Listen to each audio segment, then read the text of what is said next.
인치받는 주의 종들 상징하는 이스라엘 각 지파 중에 나왔지만 흰옷 큰 무리는 전 세계 가운데 인도하는 성들과는 각 나라와 족속과 백성과 각 나왔다. 이게 뭐냐면 아까 14만 4천이 인침받을 때 이스라엘 각 지파에서 인침받았죠. 근데 흰옷 입은 큰 무리는 뭐요? 각 나라와 족속과 백성과 방언에서 나와. 그러니까 벌써 다른 거죠. 14만 4천은 이스라엘이라고 하는 교회를 해서 상징하는, 거기서 그 이스라엘이라고 하는 모든 전 세계 교회 안에서 택한 종들로 나온 거고, 이 흰옷 입은 큰 무리는 뭐예요? 전 세계 백성과 많은 무리로 나왔죠. 그러니까 14만 4천과 흰옷 입은 큰 무리가 같을 수가 없죠. 출처가 벌써 다르다 그 얘기예요. 그러니까 성경을 보면 다 보여. 성경을 보게 되면 다 보이는데 계시록을 안 봐요. 정독을 안 하니까 그냥 윌리엄스가 얘기했다, 뭐 핸릭스 얘기했다, 뭐 비엘 고리가 얘기했다, 뭐 리차드 보쿰이 얘기했다, 뭐 비슬리 머레이가 얘기했다. 그냥 그 몇 사람들 얘기 가지고 그냥 얘기를 하는 거지. 성경을 보면 다 보여요. 그래서 나오는 출처가 다른데. 14만 4천 두 증인은 작은 두루마리를 받아먹고 무장하는 많은 백성과 나라와 강원의 임금이 다 예언하다. 이 예언의 명을 받고 종말시대에 7년간 전사민반인 1260일 동안 백성들과 족속과 방과 나라에서 예언사를 감당을 했죠. 10장에 작은 두루마리를 받아먹고 명을 받았죠. 무슨 명? 너 많은 백성과 나라와 방언과 임금에게 예언하라. 이 명을 받았죠. 그리고 11장에 보니까 말 그대로 백성과 족속과 방과 나라에서 이들이 예언사를 감당하다가 순교당하죠. 그러니까 두 명이 아닌 거죠. 전 세계에 흩어졌는데 두 명은 아니고 두 주인, 수학적인 용어가 아니라 법률적인 용어다. 그 얘기입니다. 큰 환란. 이 흰옷 입은 무리가 나왔는데 어디서 나왔다고 그랬어요? 큰 환란. 이거는 전사멸망 끝에 역으로 5달 동안 교회가 당하는 첫째와 이때 황충이 때로 변한 진짜 황충이가 아니라 그 배교에 빠진 거짓 형제를 가리키는 것이죠. 이들이 물리적으로 또는 이들이 영적으로 교회의 질서를, 성경에 나와 있는 거짓 형제, 거짓 선지자, 예수를 주를 부인하게 하고 성도의 신앙을 혼란케 하고 하나님의 은혜를 방탕으로 바꾸고 이런 일을 자꾸 하고, 예배 괜찮아, 안 들어도 돼, 하나님 중심으로 가정에서 들어, 말은 맞지요. 그 말은 맞는 말이지요.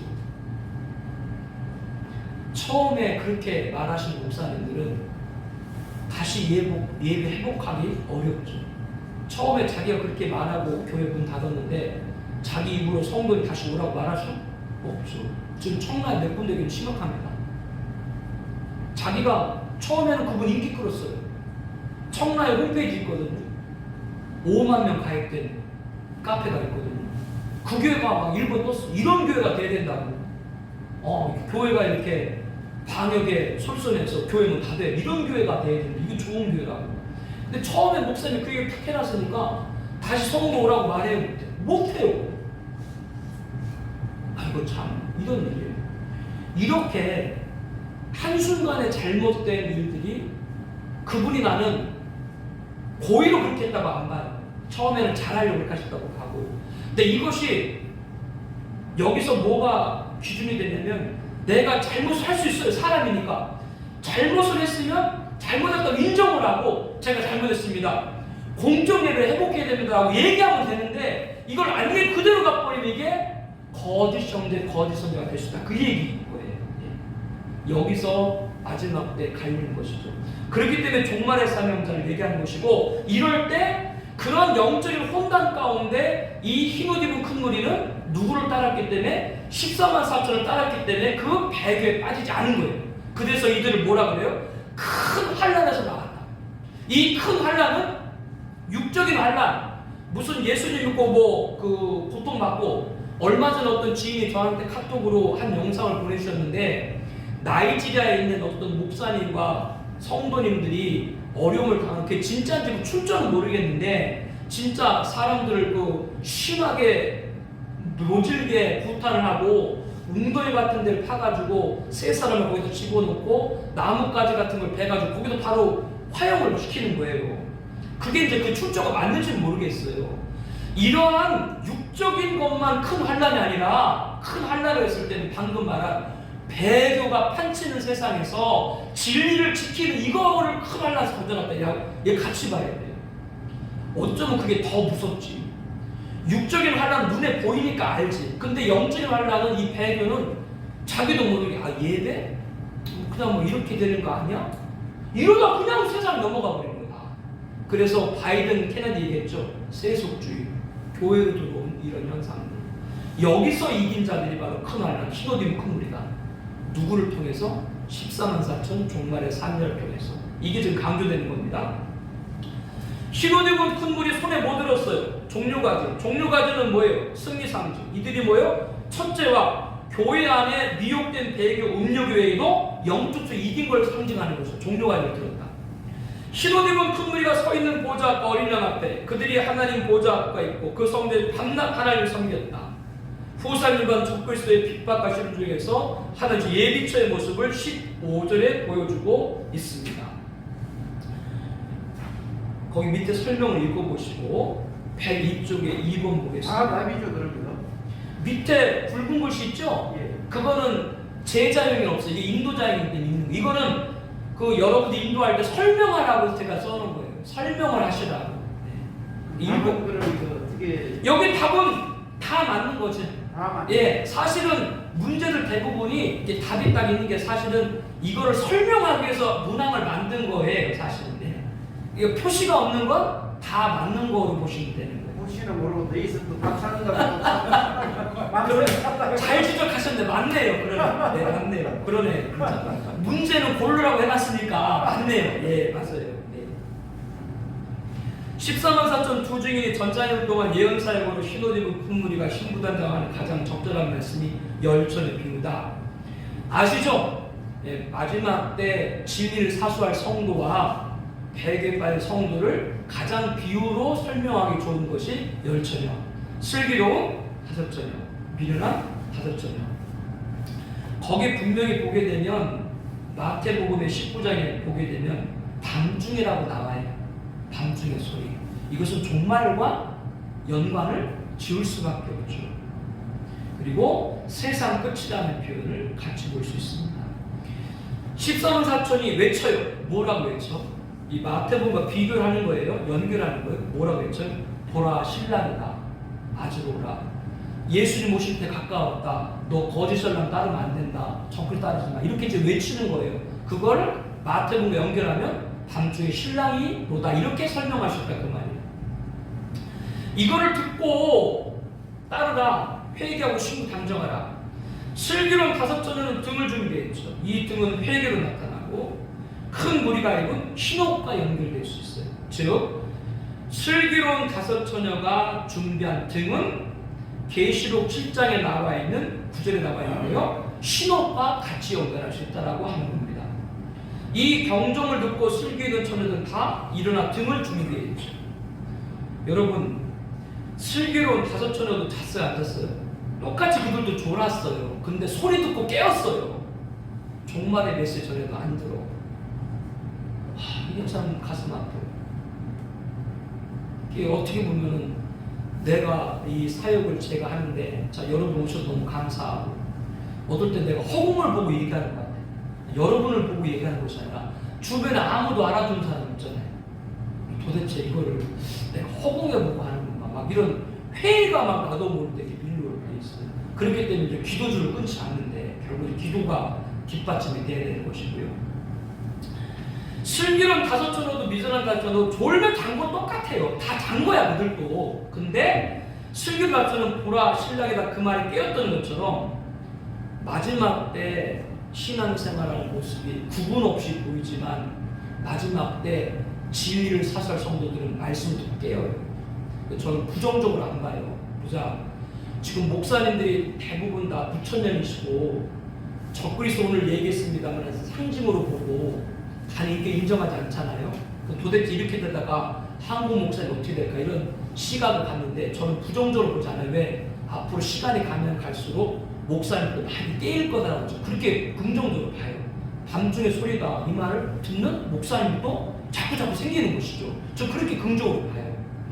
그래서 이 사역을 쉬지 않고 하고 있어요. 저도 그냥 이런저런 사정 코로나 있으니까 요번 달 한번 쉽게 그렇게 말할 수 있죠. 또 말하기도 싶어. 근데 여러분 이거 매달 하다가 한 달만 쉬어도 어떻게 돼요? 다음 달에 벌써 사람들이 기억이 희미해져요. 카톡을 보내든 뭘 보내든 그분이 그걸 받고 답장을 하든 답장을 하든 아무튼 그걸 보고 우리 교회에 와서 사역을 오든 안 오든 상관없이 오늘 또 어디선가 누군가 외치는 사람이 있구나. 그거를 저는 각인하고 싶어요. 그래서 계속 연락하는 거예요. 알아주지 않는데 이지원 목사 알아주는 사람이 없는데 오늘 또 어딘가 뭔가 부르짖는 사람이 있구나. 그러다가 여기 말씀처럼 밤중에 신랑이다라고 말할 때 깨어있는 사람 오겠지. 그거 놓고 하는 거예요. 다른 거 없어요. 그래서 계속 하는 거예요. 저한테 그 입을 주셨으니까.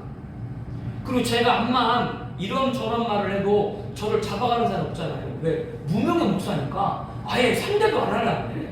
유명한 목사님이면 그러겠지. 아예 상대도 안 해. 무명의 목사니까. 그래, 상대 안 하고 학원 안 하건 나는 내가 부르짖는다. 누군가 오늘 또 외치는 자가 있다라고 하는 것이 한국교회 한 사람 두 사람이라도 알기를 바라는 그 마음. 그겁니다. 밤중에 신랑이다. 미련한 다섯 처녀 설명 중 이들은 밤중 소리 들면서도 깨어서 안 깼어요. 왜? 기름 준비 안 했어. 여기서 기름 준비 안 한 걸 저는 뭐로 해석했냐면 초림의 신앙은 좋아. 근데 재림의 신앙은 안 되는 이런 징조에 무감각해. 그냥 예수님 믿고 이렇게 살다가 가면 돼. 이렇게만 생각을 해버린 거예요. 이걸 전 기름을 그렇게 연결을 해봤어요. 목사님들은 더 좋게 해석을 잘 해주세요. 미련한 다섯 처녀가 기름을 사러 가는 사이 다시 문 열리지 않았죠. 이거를 저는 뭘로 연결하냐면 이제 후사년반 돼버려요. 후사년반 되면 여기 성도님들은 다 예비처로 가는데 이들은 열어달라니까 열어줘 안 열어줘요? 안 열어줘요. 후사년반 예비처 가고 나면 더 이상 갈 수 없어요. 이들은 그냥 짐승체에 떨어져야 돼요. 물론 그렇다고 여기 떨어져 있는 미련 다섯 처녀도 깨닫는 자가 있다. 뒤늦게 짐승과 맞서 싸우는 거죠. 후사년반. 그러나 짐승과 맞서 싸워야 돼요. 핵전쟁의 그런 피해를 받아야 돼요. 이런 극심한 고통을 당해야겠죠. 여기 떨어지면 안 되지. 그래서 지금 말씀을 나누는 거예요. 거기 그 4번 문제 그 얘기죠. 미련한 다섯 처녀는 후사년반 뒤늦게 깨닫고 회개 가운데 늦게 오는 분들이 있다라고 하는 겁니다. 5번에 등불이 꺼져가는 처지에 있는 성도들은 자신들의 상태를 모른다. 깨닫지 못하는 자들이 결국 후사년반 떨어져 짐승 통치의 잔혹한 덩치에 떨어져야 된다. 이들이 후사년반 통해서 깨닫게 되는 건 다행이지만 후사년반 안 가는 건 더 좋은 것이죠. 그래서 지금 애타는 거고요. 나머지 그 설명 부분 여러분들 좀 읽어보세요. 네, 이거 읽어보시면 됩니다. 103쪽에 세 번째 줄 계시록 14절 6절 찾았어요? 103쪽 위에서 세 번째 줄 계시록 14절 6절 찾았어요? 거기 보면 영원한 복음과 천사 3명이 나와요. 이 3명의 외침은 14만 4천 두 증인의 그런 증거 사역으로 연결할 수가 있어요. 첫 번째 천사가 뭐라 그러냐면 그 심판날이 이르렀다. 종말 임박함을 전해요. 두 번째 천사는 이 지구를 상징하는 큰 성 바벨론이 무너졌다. 무너졌다 외쳐요. 무너진 이유가 뭐예요? 음행, 배교로 무너졌다. 세 번째 천사는 뭐라요? 짐승표를 받거나 짐승 우상에 경배하지 말라. 이것은 하나님의 진노 포도주를 마시는 것이다. 종국에는 불과 영원 지옥의 고난을 받으리니 밤낮 쉼을 얻지 못할 것이다. 여기 계시록 14장 6절에 나와 있는 세 천사의 외침이 종말에 두 증인 14만 4천 사명자의 외침과 연결할 수 있다. 이렇게 외쳐요. 종말이 임박했다. 큰 성 바벨론 이 지구는 무너진다. 절대로 짐승 따르지 말아라. 그거는 하나님의 진노를 받는 것이다. 얘기하는데 안 들어요.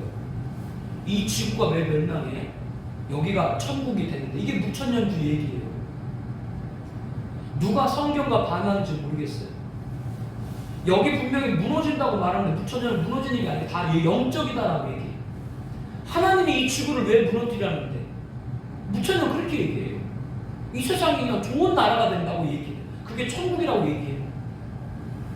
그럼 지금 천국 가 계시는 성도님들은 다 이 땅으로 다시 내려오셔야 되겠네. 뭐가 지금 순서인지를 잘 모르겠어요. 왜? 영해로 돌려버리다 보니까 이러한 우를 범하게 된다. 사도 요한은 흰옷 입은 큰 무리가 누구며 어디서 왔느냐 묻는 한 장로에게 내 주여 당신이 아시지 않습니까? 장로이 먼저 물었는데 요한은 뭐라 그래요? 당신이 아시지 않습니까? 그러니까 장로이 뭐라 그래요? 큰 환난에 나오는 자들이다. 어린 양의 피에 그것이 희게 되어 있다. 이걸 통해서 설명. 계시록의 환난은 크게 두 가지입니다. 첫 번째는 큰 환난, 첫째 환입니다. 잘 여기서 여러분 들으세요. 이거는 교회가 당하는 거예요. 전산년만 끝에서 역으로 받았다. 큰 환난.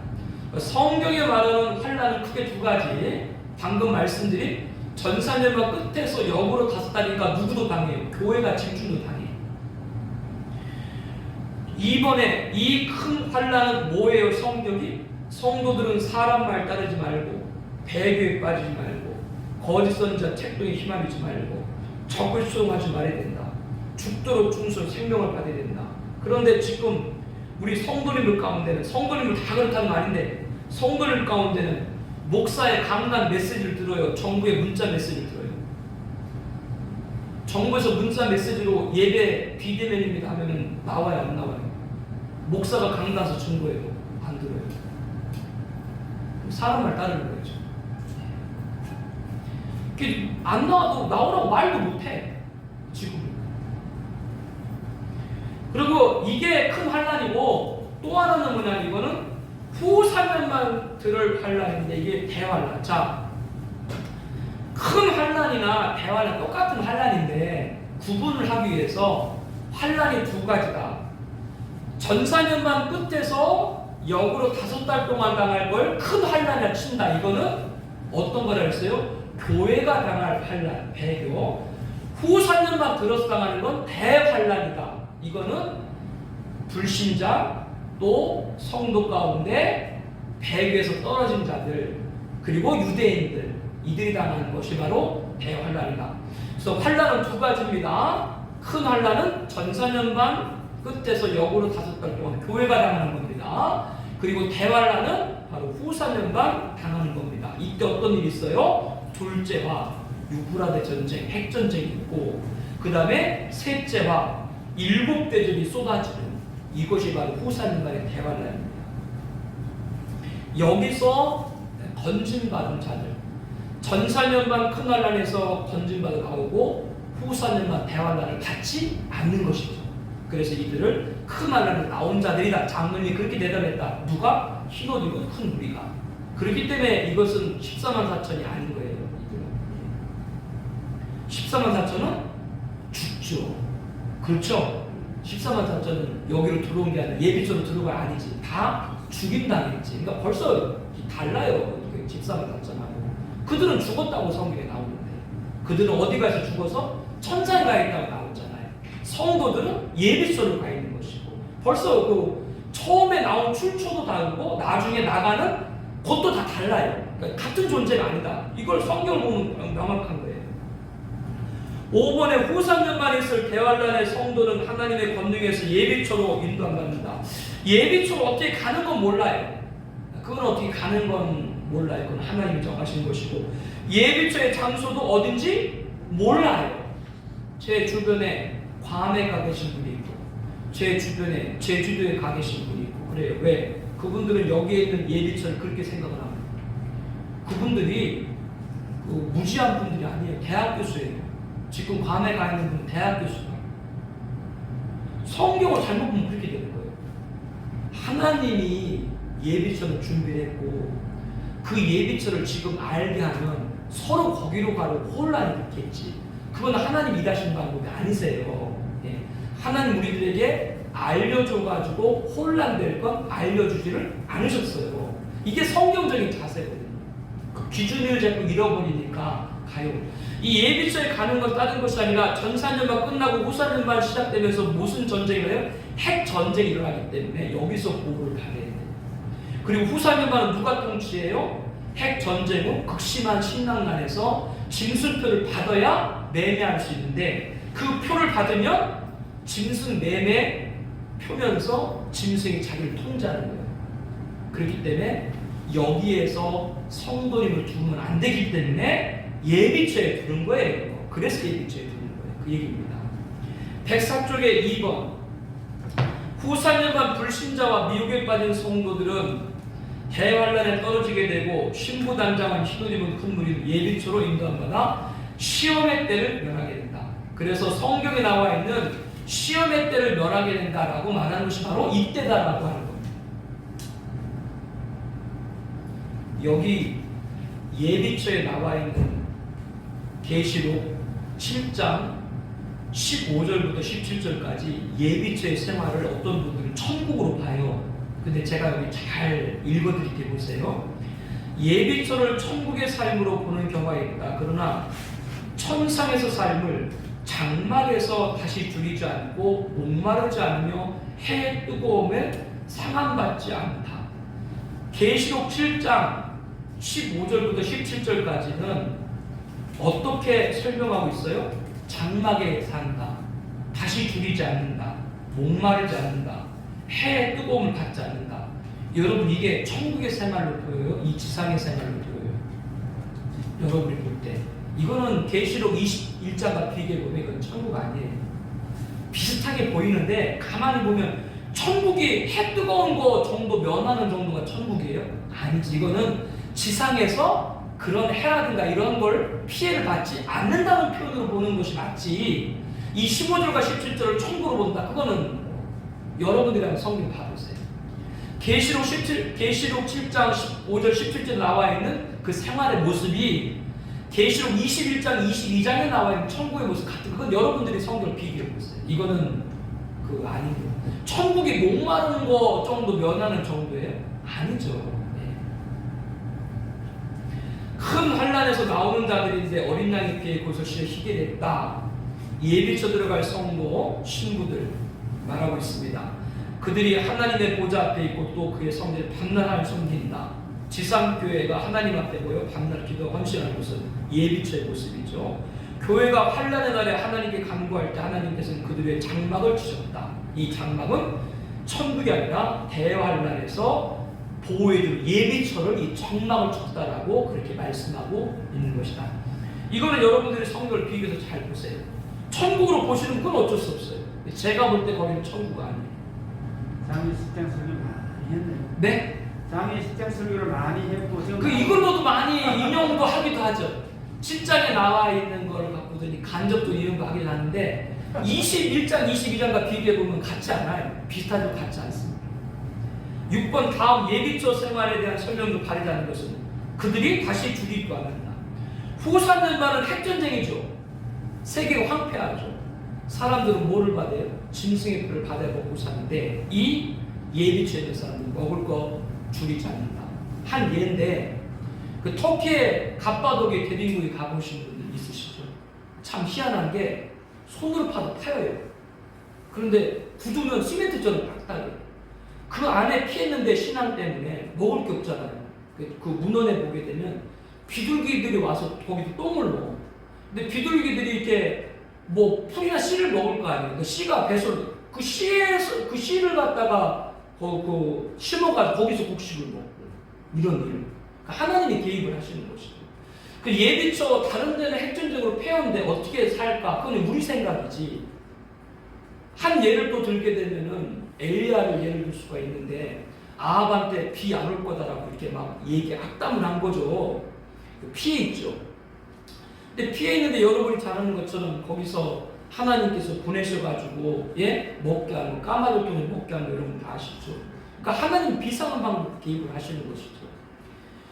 다시 목마르지 않는다. 그런 말씀이고 해나 아무 뜨거운 기후에 상하지 아니한다. 그래서 후 4년만 되면 일곱 대지 막 쏟아지잖아요. 거기 보면 해 재앙도 있거든요.